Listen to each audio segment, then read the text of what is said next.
Chelsea won the match against Bournemouth over the weekend, 1-0. A wonderful goal by Nkunku, very beautiful work by Jadon Sancho. The team left it late, I think around the 85th minute or thereabout, for them to, come up with the goods. It was kind of a lackluster match until Jadon Sancho came in and turned up the heat. So today we'll be looking at player ratings from the goalkeeper all the way down to the striker. And without wasting much time, we're going to start with Robert Sanchez, the goalkeeper. And here I'm going to give Sanchez an 8/10 because not only did he save the penalty, he made a couple of very, very good saves to keep Chelsea in the game. He held his own in this match and he was quite good coming out for crosses, stopping one-on-ones. Yeah, I think this is the best game Sanchez has played in a very, very, very long time, and long may it continue. So Sanchez, an 8/10. The next player we're going to be looking at is the right back, Axel Disasi, and I'm going to give Disasi a 3/10. Disasi was awful in this match. Playing in the right back role, it must be said, is not his natural position, but he's played there before, and yeah, in his previous matches playing as right back, he did quite well. This was his first outing in the Chelsea shirt this season, and well, you might say we should cut him some slack, but a couple of nerve-wracking moments. There was a time he was meant to get to the ball, and Fofana was trying to help out, and he pulled back, and the Bournemouth winger went on to garner the ball, but it's not the first time we've seen such a thing from Disasi, but his play going forward, his play defensively, helping out the midfield. I mean, it was not good, let's be honest. So Disasi, a 3/10. The next player we're going to be looking at is Fofana, Wesley Fofana.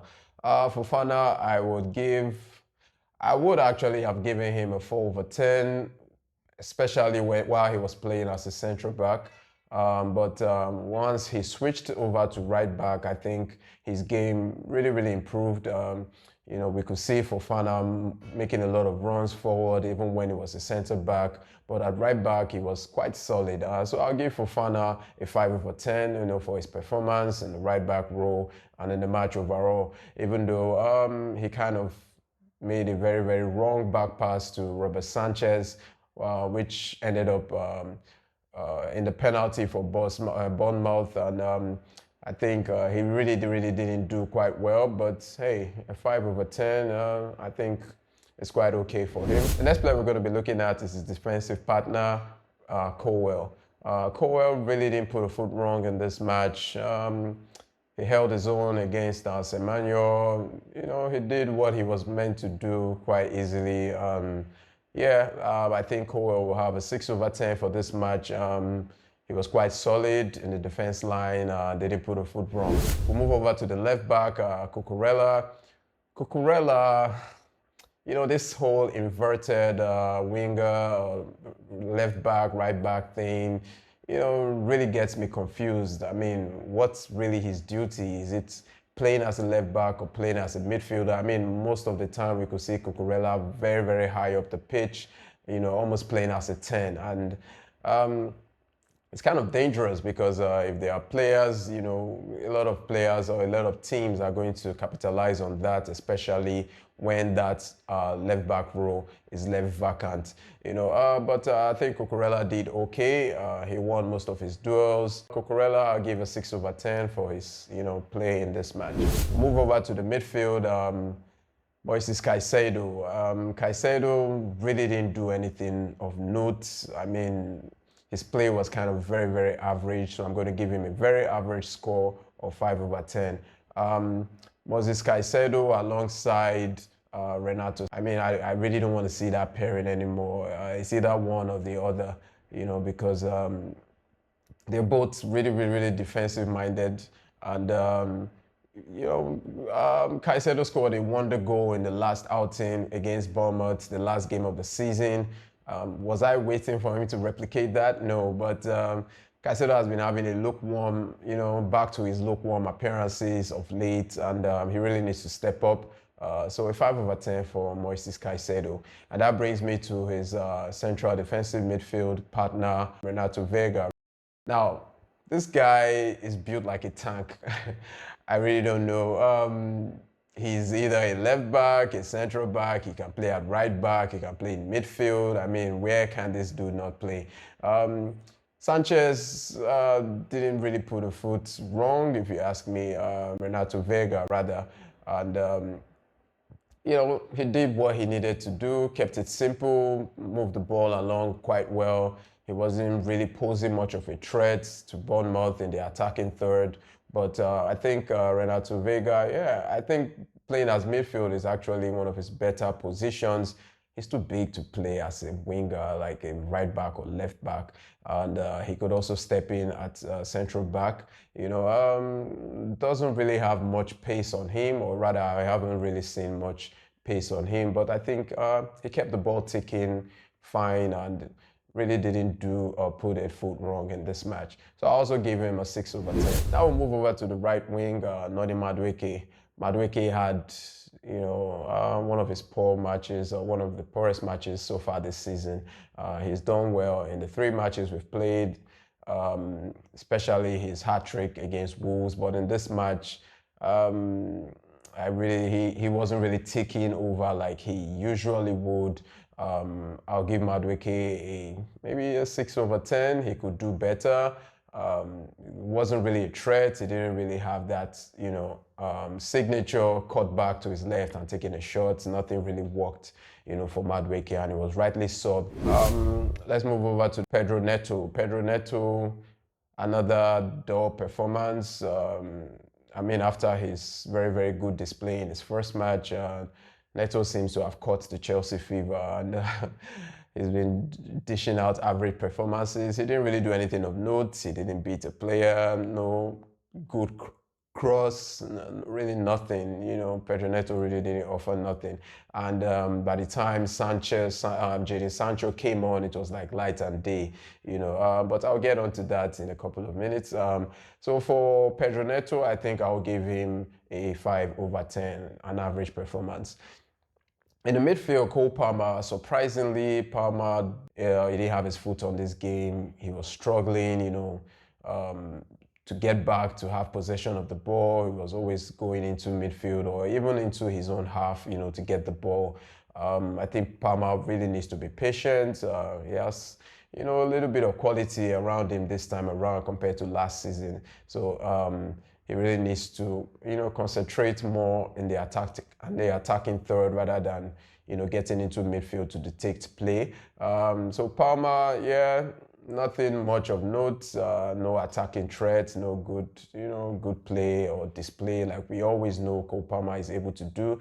Another average performance, I will give Cole Palmer a 6/10. Now to the striker, Nicholas Jackson. Jackson, yeah, what can I say? Jackson is Jackson. He's either good or he's not in a match. And in this match, he really wasn't good. Very lukewarm performance. He was in on goal at some point and he shot straight at the goalkeeper, you know, along with a lot of players. We're going to talk about the referee, Anthony, very soon. I think he had an awful performance in terms of dishing out yellow cards like they were candy. So for the substitutions, Jadon Sancho came on and he was awesome. I mean, man of the match performance, I will give Sancho 8/10. I mean, he was excellent. Lots of the things we always hope to see the likes of Modric do, the likes of Sterling do. I mean, he did them with ease. He was able to hold on to the ball, dribble quite easily. I mean, the Bournemouth players could not get the ball off him. I mean, it was a very, very good debut for Sancho. I was one of the players, I was one of the persons, or rather, that didn't really see the reason for us getting Sancho, but I mean, it's quite clear, you know, the players we have on the wings, you know, they're really not on his level. And yeah, Manchester United gave us a goal, and I really hope that he doesn't catch the average fever. You know, Palmer has a player now that he can, you know, that can help lighten some of the load on him. Very good display for Sancho. The fans were singing his name as early as 15 minutes which is, to me, I think is quite a record. I mean, yeah, very good play by Sancho. And Nkunku, the goal scorer, for his goal, I also give him an 8/10. He came in, did a lot of good things. He was strong for his goal. I mean, he almost looked like he had lost the ball, but somehow he managed, to get in behind the defenders and slotted it into his right corner. I mean, Nkunku is quite a finisher, and I really want to see him play more instead of Jackson. Jackson can come off the bench and, put pressure on Nkunku, rather putting pressure on Jackson, to deliver more. Last but not least, I also want to rate the coach, Enzo Maresca. I think his reading of the game is not really sound to me. He was just bringing up substitutions or substitutes for the sake of it. I really hope he gets a hang of this team. He has so many good players. João Felix also came in and didn't really do much. I would give Felix a 3/10 because nothing he tried, nothing he tried really came off. And like Palmer, he was forcing a lot of issues. He was trying to force a lot of play, but they just need to, get into their groove. And I'm very sure this team is going to do great things. Tosi Adarabioyo also came on during the in the second half, and yeah, even though he did quite well, but he didn't really play enough for me to rate him. But if I was going to rate him, I think he did okay. He was very solid in that defense line. So he will also get a 5/10. Injury news, Malo Gusto, Enzo Fernandez, they are back in training, and hopefully we see them in the next match. Chelsea's next match is on the weekend. We have UEFA Champions League matches coming up, which unfortunately we're not a part of, and we are looking to get back into Champions League places. But hey, we still have the UEFA Conference League, to look out for, and we'll be previewing that once the time comes around. That's all from me. Do have a wonderful day. God bless you.